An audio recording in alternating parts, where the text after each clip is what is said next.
What's going on, Gifted Hands family? It is Elijah here bringing you another lesson, and today I'm going to give you 3 quick piano hacks that you can use in the key of C major that's going to make your playing sound more advanced, more full, and it's really going to just differentiate you. It'll give you a different sound, okay? It'll help you distinguish yourself from all the other musicians out here playing the same songs, okay?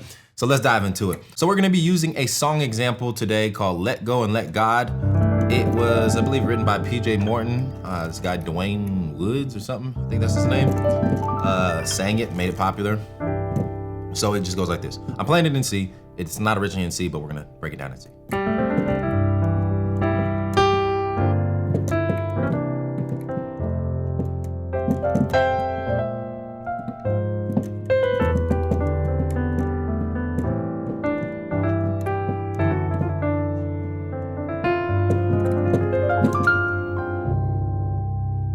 All right, so that's kind of just the first part of the song, which is what we're gonna be focusing on, okay? So the first hack that you can use to get a different sound, to improve your playing, is going to be the rule of inversions. So the rule of inversions says that any chord that I have, I'm just gonna take a basic C major triad, for instance.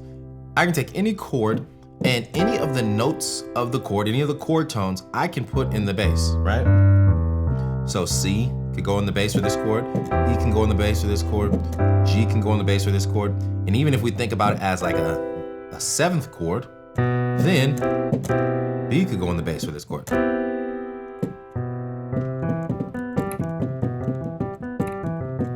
All right, and then so not only that, we can partner that along with inverting the chord, right? So when you do this, and now I'm gonna make it a 7th, right? When you do this, you can get some really interesting chord voicings based off of inverting a chord in your right hand and moving the bass notes in your left hand, right? And then even if you wanna take it a step further, is like we're playing a C major chord, and I know that we could use like the 9th and even the 13th as extensions just to add extra color. So that gives us even more options, right?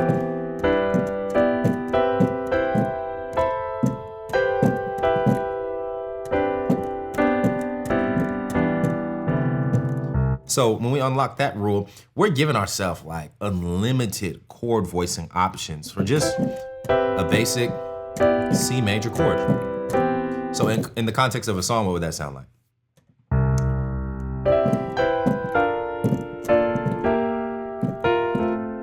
Right, so the song starts off, soon as I stop worrying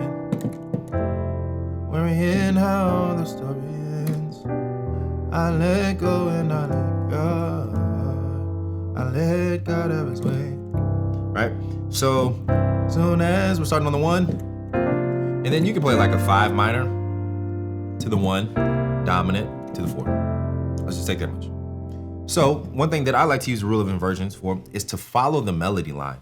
So the melody is, soon as I stop worrying, and then we would normally play 1, 5, back to the 1. But I like to create some more movement and do, so 1, 1, here's my G minor.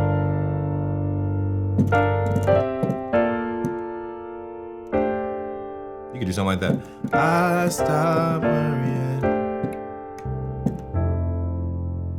Which is we're still taking the chords that we're given, a C major, like a G minor, but we're inverting them. 1, 1, 5 minor, 5 minor. And then now, I'm getting a little fancier because I'm adding in like, I'm still thinking of the chords that were given, but I'm voicing them in a different way. Like I'm using a alter dominant chord, like a flat 9, C flat 9, C7 with a flat 9. And just inverting it, moving it down. And this is kind of like a drop 2 voicing, essentially what we're playing here. But yeah, so. Soon as I stop worrying how the story ends, I let go and I let God. All right, so that's how we can use the rule of inversions to give are playing a different sound. And even when it comes to talk music, I love using this rule of inversions. It works well on like organ too. Let's say we're just on a C major chord.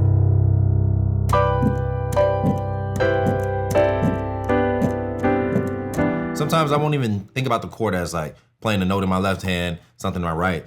Sometimes I'm staying on one root note and then trying to figure out different voicings, different inversions of one chord. So C major.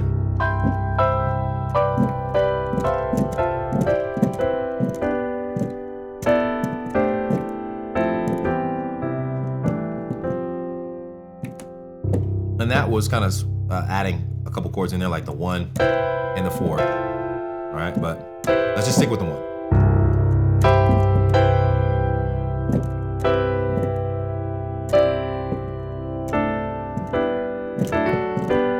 Even that.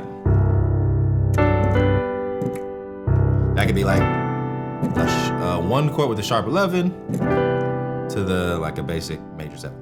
All right. But all that is kind of using just the rule of inversions. All right, let's jump into the next one. All right, the next hack that we can use to make our playing sound more full, more advanced is just going to be using arpeggios.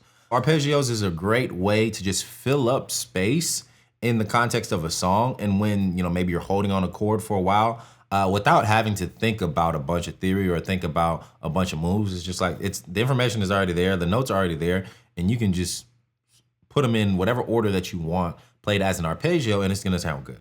All right, really easy hack. So back to our song, Let Go, Let God. Let's take that same progression, that 5-1-4 progression. Soon as I stop worrying. Let's just take that much, that 5-1-4. So,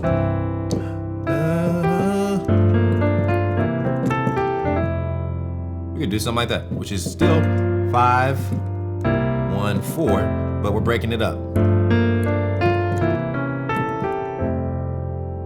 Arpeggiating the chords.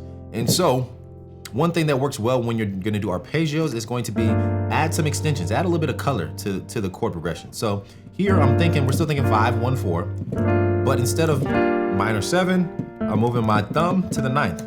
Something like minor 9, G minor 9. And then when we get here, we're playing a C dominant. Still gonna play C dominant, but what I'm thinking is let's extend it a little bit. Let's play like a flat 9 and a 13 to the 4. All right, and then so when we arpeggiate that, just going straight up with that chord shape, and then just because I'm already right here, I like the melody line just to go down and resolve to that 3, the 3 of the C. All right, so 5, 1, 1 to the 4. So that's one way that we can arpeggiate. And then another way, which I think is just really easy as well and sounds good everywhere. It's almost hard to overdo it. Maybe actually, I might overdo it. But is you just taking the basic chords, your basic diatonic chords, and what I like to do is find a shape that works over that chord. So in this situation, I'm playing an F major chord, right, in my left. I know that I can play 5 of F, 5, 1, 2, 5, based off of F. I can take the shape and just arpeggiate it up the piano. 5, 1, 2, 5, 5, 1, 2, 5, 5, 1, 2, 5.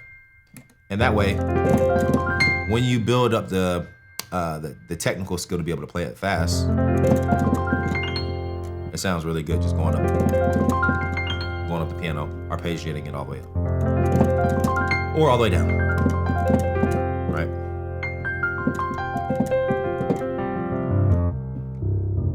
Okay, so that's how we can use arpeggios in our playing. All right, so the last chord hack that I have for you today is going to be using shapes when it comes to chords and when it comes to your major scale to kind of create some lines and melodies. So one thing that really unlocked an ease in approaching the piano was understanding that, kind of like how guitarists have very distinct shapes for each chord and even like the scales that they're playing, we can kind of take that same approach in some situations on the piano, right? So even with the arpeggio that I just showed you, That's one hack that I use all the time that a lot of gospel musicians and pianists and just in general will use is taking a shape to do a quick arpeggio up and down the piano. So let's say we were gonna play D flat major. We can, if we wanna play do something fancy all the way up the piano over D flat, I know I can start on the 5. 1, 5, 1, 2, 5. And I'm keeping the shape all the way up and down the piano. And I'm just repeating it, moving it up an octave and moving it down an octave. This shape, this shape, this shape, it's the same, right? And I'm just breaking it up and arpeggiating it. And you can do the same thing with minor chords. It doesn't just have to be with major chords. Right? So that would be like an arpeggio using a shape on a minor chord. And it's actually the same exact shape. It's just based off of a different scale degree, but now I'm playing 4, 7, 1, root 4. 4, 7, root 4. And we're just taking that shape, moving it up in octaves, right? So we got that. You could even do it with chord shapes.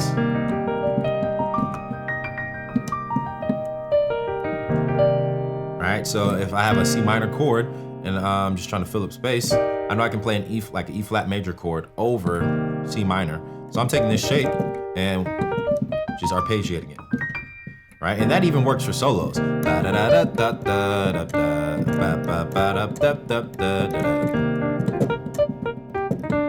What are we doing? I'm taking this shape right here, which is once again still like an E flat major 7th chord to me, over C. And if I want something to do for a solo, I might be thinking like, all right, we can play a Dorian scale.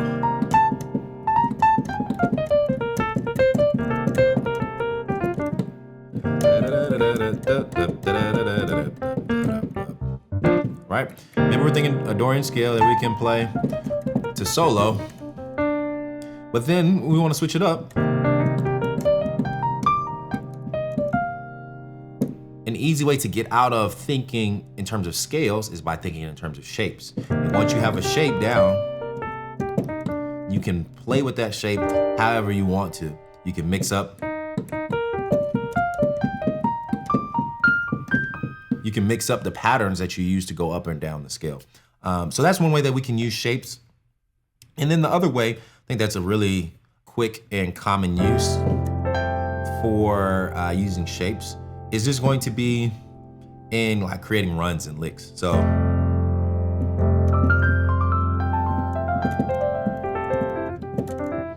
we can just use the basic, the major scale, right? Let's say we're in F major. And I just want to play something over F major. There's space in the song and we have a measure of just holding an F major chord. So if we do, I know we can do,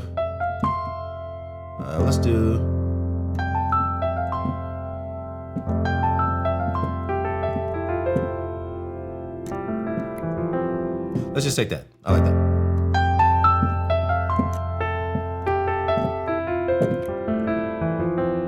So what I'm gonna do is, I'm gonna do like a whole step movement, and then we're gonna jump up a 5th, right? So all this is over F. So I'm gonna do 2, 3, 6, and then 7, 1, 5. Same pattern. It's the same shape. Whatever note I'm starting on, I go up a whole step, or go up 1 scale degree, I'll call it. Go up a scale degree and then jump up a perfect 5th. Then I'm doing the same thing on the 7, starting on the 7, move up 1 scale degree, and I use scale degree because if I said a whole step, we would have went here, but we're staying in this F major scale, right? So I'll go up a scale degree and then jump up a perfect 5th. And so that gives us this pattern.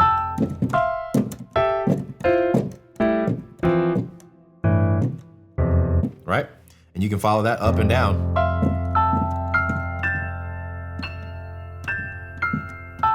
And when you have that shape or that pattern, whoops,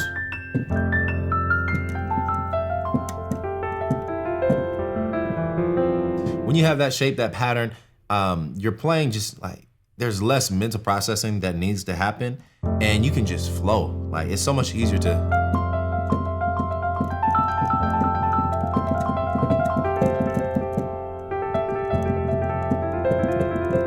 right? You can just have fun with that. And there's so many different possibilities. It's really unlimited possibilities when it comes to these shapes and patterns. And so I just wanted to give that to you today. All right, so that's all I have for you for this lesson. Those are 3 simple hacks that you can use to take your playing to another level. So the great thing about these 3 hacks is that you can use the tools that you already have at your disposal. When it comes to the rule of inversions, you can use the chords that are already in your vocabulary, right? Major, minor, dominant, half diminished, diminished, whatever chords that you already know, you use those chords and you just play them in different ways, right? When it comes to arpeggios, it's the same thing. You're already using chords that are in your tool bag. You're just breaking them up and playing them melodically instead of like harmonically all at once. And then when it comes to the shapes and the patterns, that's just about being creative. Like, you just want to figure out, spend some time and say, all right, what shapes can I play over these chords or in this situation? So you don't really have to learn anything new to use these tools. All you're doing is refreshing and refurbishing what you already got. Cool. So that's it. That's all I got for you today. Hope you enjoyed this lesson. Hope you got something from it. I will see you in the very next one. Have a blessed day.